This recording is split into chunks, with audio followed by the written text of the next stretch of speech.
नमस्कार दोस्तों, स्वागत है आपका डीके चैनल पर। आज हम चर्चा करेंगे, क्या ऑनलाइन शिक्षा स्कूली शिक्षा को बदल सकता है। Can online education change the school system.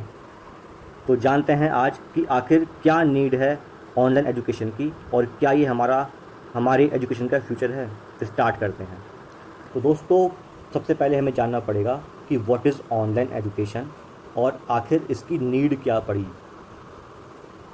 Online education का मतलब होता है दोस्तों कि अगर बच्चों को शिक्षा दी जाए by online medium, for example through WhatsApp, through Facebook और थ्रू गूगल और थ्रू वीडियो कॉलिंग। अगर हम जो है बच्चों को शिक्षा देते हैं थ्रू यूट्यूब ऑल्सो, तो that is called online education. तो क्या ऑनलाइन एजुकेशन छोटे बच्चों के लिए, मतलब जो बच्चे फर्स्ट से 12th क्लास तक के बच्चे हैं, उन सब के लिए क्या ये एजुकेशन पॉसिबल है देना। इस एजुकेशन की रीच कितनी है हमारे इंडिया के अंदर और क्या क्या दिक्कतें इसके साथ जुड़ी हुई हैं, उस सब चीज़ों के बारे में आज हम जानेंगे। तो दोस्तों, पहले देखते हैं हम कि आखिर ऑनलाइन एजुकेशन की रीच क्या है। ऑनलाइन एजुकेशन की रीच क्या है हमारे कंट्री के अंदर। दोस्तों, जैसा कि हम जानते हैं कि हमारे इंडिया में दो टाइप के स्कूल होते हैं, प्राइवेट स्कूल्स और गवर्नमेंट स्कूल्स। ठीक है भाई, प्राइवेट स्कूल्स में हम जानते हैं कि इंफ्रास्ट्रक्चर काफ़ी अच्छा होता है क्योंकि उनकी फ़ीस भी हाई होती है। लेकिन वहीं अगर बात करें गवर्नमेंट स्कूल्स में, तो वहाँ का इंफ्रास्ट्रक्चर इतना अच्छा नहीं होता। यहाँ तक कि बच्चों के पास बुक्स भी नहीं होती हैं।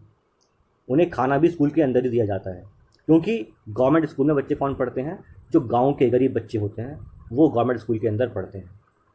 तो क्या इन बच्चों के पास laptop, computer, internet connection possible है देना? क्या इनके पास अवेलेबल है? हमारे हर गांव में क्या इंटरनेट पहुंच चुका है? क्या हमारे हर गांव में कंप्यूटर, लैपटॉप पहुंच चुका है? और अगर पहुंच गया है तो क्या हर गरीब के पास कंप्यूटर, लैपटॉप है? तो हम कैसे सोच सकते हैं कि ऑनलाइन एजुकेशन इंडिया में सक्सेसफुल हो पाएगा? Online education can replace the Indian education system. क्या ये पॉसिबल है? हम कैसे सोच सकते हैं? दोस्तों, it is not possible in India. मैंने बताया आपको क्यों। लेकिन अब हम ये जानते हैं कि अगर प्राइवेट स्कूल्स भी इस चीज़ को अप्लाई करते हैं तो क्या क्या दिक्कतें बच्चों को आ सकती हैं या आ रही हैं। वही सबसे पहली बात है, ऑनलाइन एजुकेशन में होता क्या है कि बच्चों को मोबाइल या कंप्यूटर के सामने बैठना पड़ता है। उनको ईयरफोन या हेडफोन लगाकर लेक्चर्स को सुनना पड़ता है, लैपटॉप को देखना पड़ता है, मोबाइल को देखना पड़ता है, असाइनमेंट्स डाउनलोड करने पड़ते हैं, फिर उनको करना पड़ता है, फिर अपलोड करना पड़ता है लैपटॉप को या कंप्यूटर के अंदर। कितना बड़ा टास्क है। तो भाई सबसे पहली बात तो ये है कि जब कोई बच्चा लगातार 5 to 6 आवर्स लैपटॉप या कंप्यूटर के सामने बैठेगा तो उससे क्या प्रॉब्लम होगी? उसकी आइज़ ख़राब होंगी। ड्राई आई सिंड्रोम नाम की बीमारी होती है, वो हो सकती है। बर्निंग आई सेंसेशन, आंखें जलना, वो भी पॉसिबल हो सकता है। इसके अलावा अगर ईयरफोन लगा के वो 5-6 घंटे सुनेगा लेक्चर को, तो उससे दोस्तों क्या होगा, कान में दिक्कत हो जाएगी, ईयर प्रॉब्लम हो जाएगी। होता है कभी कभी जब हम ट्रेन से आते हैं और ट्रेन से अगर हमने लंबा सफ़र तय करा है 12 घंटे 13 घंटे का, उसके बाद जब हम घर पर आते हैं तो हमारे कान में अजीब सी आवाज़ें आती हैं ट्रेन की। तो वही चीज़ अगर हम 5-6 घंटे डेली सेम चीज़ को रिपीट कर रहे हैं, लेक्चर सुन रहे हैं, ऑडियो सुन रहे हैं, तो हमारे कान में एक रिंगिंग की आवाज़ आती है। वो एक बीमारी है दोस्तों। तो ये प्रॉब्लम बच्चों में शुरू हो जाएगी। बच्चों की स्किन जो होती है, जो ऑर्गन्स हैं सेंसिटिव होते हैं, इतने ज़्यादा मैच्योर्ड नहीं होते हैं, और ये ऑर्गन्स तो वैसे भी बहुत सेंसिटिव हैं। आइज़ और ईयर अगर ख़राब हो जाए तो इनको रिप्लेस भी नहीं कर सकते। तो ऐसा बड़ा रिस्क हम कैसे बच्चों के साथ ले सकते हैं? नहीं ले सकते दोस्तों।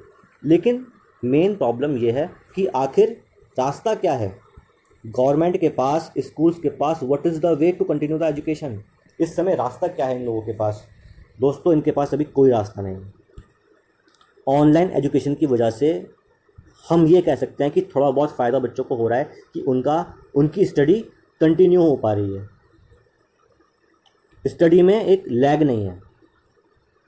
स्टडी जो उनको मिलनी चाहिए वो नहीं मिल पा रही, लेकिन उनका सिलेबस जो है पूरा हो पा रहा है, जिससे कि उनकी जो क्लास है वो स्किप नहीं होगी। दो रास्ते हैं, या तो बच्चे अपनी क्लास इस साल के लिए अपनी क्लास स्किप कर दें, वो अगर 7th क्लास में तो इस बार भी 7th क्लास में ही आगे 1 साल बाद भी कंटिन्यू करें, या फिर ऑनलाइन माध्यम अपनाकर एग्ज़ाम देकर आगे पास हो जाएं। दोनों तरीके हैं। लेकिन जो तरीका पहला है कि जो क्लास स्किप करके, तो उससे तो उनका ज़्यादा लॉस है ना, क्योंकि 1 साल बर्बाद हो गया ज़िंदगी का। एक साल उनका वेस्ट हो जाएगा बिकॉज ऑफ दिस कोविड-19 महामारी। लेकिन और कोई रास्ता भी नहीं है। पेरेंट्स भी डर रहे हैं इस समय कि स्कूल कैसे भेजें बच्चों को। स्कूल नहीं भेज सकते। क्यों नहीं भेज सकते दोस्तों? जो कोविड-19 बीमारी है इसकी कोई वैक्सीन तो निकली नहीं है अभी। जो बचने का तरीका है वो केवल क्या है? इट इज़ सोशल डिस्टेंसिंग, या फिर मास्क पहनो और हैंड वॉश या सैनिटाइजेशन। हैंड वॉश या सैनिटाइजेशन। तो क्या ये तीनों चीज़ पॉसिबल है स्कूल के अंदर? नहीं पॉसिबल। भाई अगर बच्चा स्कूल में जाएगा, how it can maintain social distance, how he can maintain social distance from his friends? नहीं कर सकता। दो दोस्त आपस में मिलेंगे, बात करेंगे तो पास आके बात करेंगे, दूर से बात नहीं हो सकती। स्कूल होता ही इस चीज़ के लिए है, to develop the social character among the children's.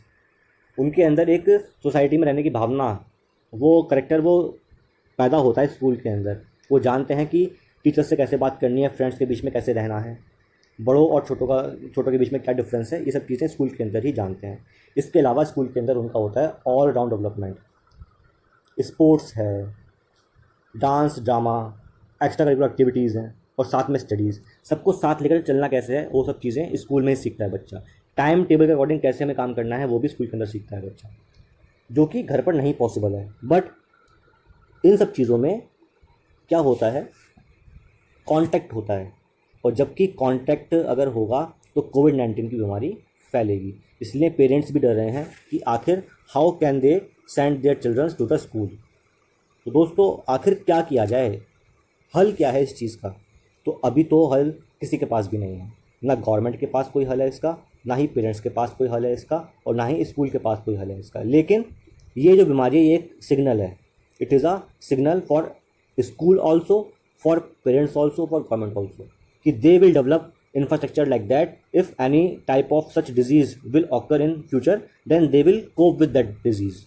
अगर फ्यूचर में कोई ऐसी बीमारी दोबारा आती है तो ऐसा एक मैकेनिज्म डेवलप किया जाए हमारे देश के अंदर, जिससे कि अगर ऐसी बीमारी आगे कभी आती है तो स्कूल एजुकेशन डिस्टर्ब ना हो, स्कूल एजुकेशन डिस्टर्ब ना हो। कुछ ऐसा मैकेनिज्म सोचना पड़ेगा हमारे स्कूल्स को, हमारे पेरेंट्स को, हमारे गवर्नमेंट को। इसके अलावा अभी तो नहीं, 1-2 महीने बाद स्कूल क्या कर सकते हैं कि 50% स्ट्रेंथ के साथ स्कूल चालू कर सकते हैं। ऑल्टरनेट डेज पर अगर 50% बच्चे बुलाए जाएं तो एक तो इससे क्या होगा, गैदरिंग कम होगी, और फिर they can apply social distancing norms in classes. दूसरा, जो भी स्टाफ मेंबर हैं या टीचर्स हैं वो इस चीज़ का ध्यान रखें कि जो बच्चा स्कूल के अंदर आ रहा है उनका टेम्परेचर चेक प्रॉपर्ली होना चाहिए। डेली चेक होना चाहिए कि what is the temperature of his body. इसके अलावा अगर वैक्सीनेशन आती है तो school must ensure that every children will get the vaccine of this disease. इसके अलावा स्कूल ये ध्यान रखे कि टीचर के पास प्रॉपर ट्रेनिंग हो और मालूम हो कि आखिर किस तरीके से बच्चों को सिखाया जाए कि they will wear mask, they will maintain social distance, they wash their hands regularly. ये सब चीज़ें हमें बच्चों के हैबिट में लाना पड़ेगा। उसके लिए टीचर्स को ट्रेन करना पड़ेगा, स्पेशली टीचर्स को ट्रेन करना पड़ेगा कि वो बच्चों को सिखाते रहें, बार बार बताते रहें, जिससे कि बच्चे इस चीज़ को आने वाले टाइम में सीख जाएं और अपनी लाइफ का एक उसको हिस्सा बना लें और उसको इम्प्लीमेंट करें। तो दोस्तों ये कुछ बातें बताई गई आज मेरे द्वारा कि किस तरीके से online education can't change the school system. क्या प्रॉब्लम है, लेकिन और कोई रास्ता भी नहीं हमारे पास। It is only a temporary adjustment, temporary medium to continue the school education, but it can't be a permanent medium. तो दोस्तों उम्मीद करता हूँ कि आपको ये वीडियो समझ में आई होगी। जो मैंने बताया आज आपको वो आपको समझ में आया होगा। अगर आपको पसंद आया, अच्छा लगा तो प्लीज़ वीडियो को लाइक करिए, शेयर करिए और चैनल को सब्सक्राइब करिए। तब तक के लिए धन्यवाद। आपका दिन शुभ हो।